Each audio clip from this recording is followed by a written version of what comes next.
Donc, je suis Olivier Perru, je suis professeur à l'université Claude Bernard Lyon 1. J'enseigne l'histoire et la philosophie des sciences, des différents éléments de culture épistémologique aux étudiants de sciences, mais principalement de médecine. Les objectifs de ce cours sont de donner une introduction historique quant aux questions de philosophie des sciences telles qu'elles se sont posées en France en particulier, en Europe occidentale en général, au XVIIe, XVIIIe siècle essentiellement. Donc c'est pour cela que l'introduction porte sur l'histoire de la philosophie des sciences et le plan, si vous voulez, déroule différentes composantes de la révolution scientifique du début du XVIIe siècle et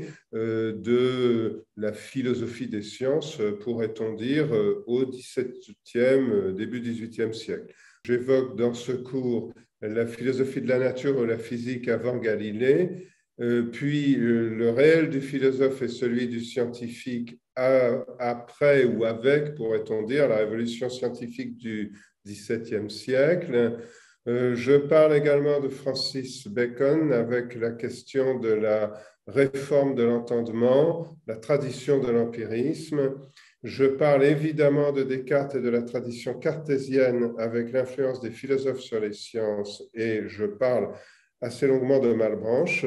Parmi les objectifs, il est question, vous l'aurez compris, d'expliquer les conditions d'apparition et la nature de la science au sens contemporain, de souligner ce qu'a été la révolution scientifique des XVIIe, XVIIIe siècles, l'apparition d'un nouveau paradigme, ce qu'a impliqué le passage de la philosophie de la nature aux sciences,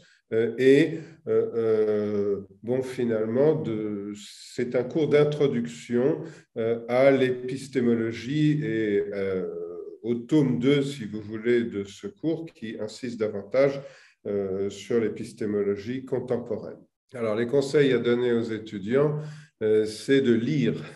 Je pense que quand on commence à travailler sur un cours tel que celui-là, il est souhaitable d'aller lire les classiques et donc ce n'est pas incongru d'aller lire le Sidereus Nuncius de Galilée ou d'aller lire des commentaires. Il y a un certain nombre de textes contemporains qui sont bien faits sur Galilée, et quant à la philosophie en tant que telle, ce n'est pas non plus incongru d'aller lire Descartes ou d'aller lire Malebranche. Donc je pense que quand on s'attaque à ce type de cours, qu'un cours finalement d'introduction à la philosophie des sciences en repartant des fondements, donc en repartant de ce qui s'est passé au XVIIe, XVIIIe siècle, il faut lire le cours et travailler le cours, bien entendu, mais ça ne suffit pas. Je pense qu'il faut aller lire les philosophes et les scientifiques de ces époques-là. Alors, raisonnablement, effectivement, dans le cadre d'une année d'études, on ne peut pas tout lire, mais je pense qu'il est quand même assez essentiel de se confronter au texte.